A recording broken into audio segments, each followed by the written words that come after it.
this scientist is about to change the world. His name is Edward Jenner. Edward Jenner is known as the father of preventive medicine. The father of preventive medicine. Okay, before we continue with him, let's go back to history. So during his time, there was an outbreak of a deadly infectious virus called smallpox. So this smallpox caused a lot of havoc in the lives of humanity, and it was caused by a variola virus, which was into two types. There was the variola major and the variola minor. So the variola major caused about 20 to 30% deaths, but the variola minor only caused about 1% deaths. So because of this, people or scientists started a lot of ways of identifying this kind of virus, or they wanted to know who is infected and who is not infected. So there were certain symptoms that people displayed that told scientists that people were infected with the virus. So the symptoms were in two phases: the inoculation phase and the development of rashes.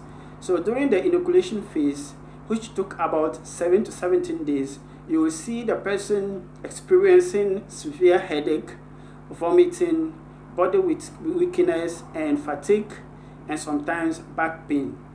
And during the development of the rashes, it will start as a red spot on the tongue and in the mouth, eventually spread to the skin.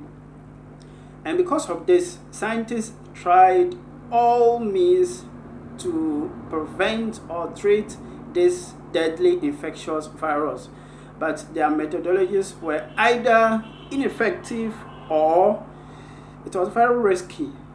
So they were trying their best. And during this time, this is where Edward Jenner comes in.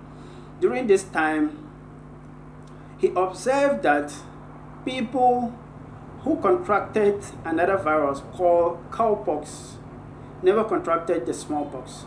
So because of this, he put down a hypothesis that those who contracted the cowpox developed an immunity against the smallpox. So because of this, he started carrying out an experiment.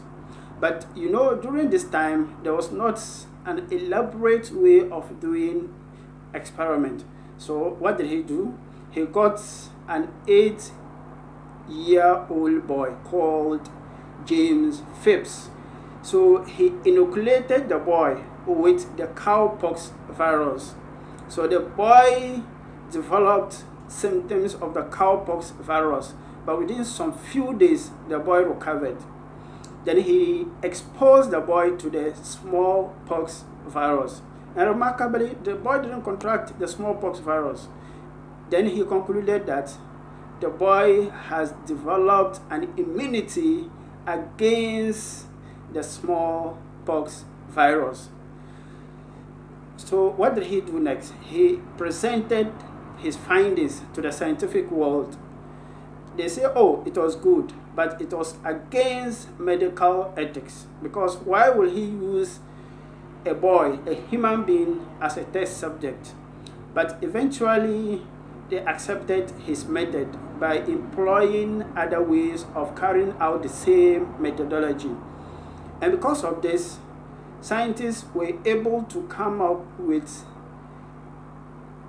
a very effective vaccine against the smallpox, and they were able to distribute it across every corner of the earth, and people were able to get injected, and eventually the smallpox was eradicated, which was announced by WHO in 1980.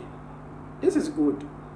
If scientists are really trying hard to eradicate all diseases on the surface of the earth, this will be good for humanity. We pray and we have to support our scientists to help us eradicate a lot of diseases so that we'll be free from all sufferings on the surface of the earth. Thank you for watching. Please subscribe.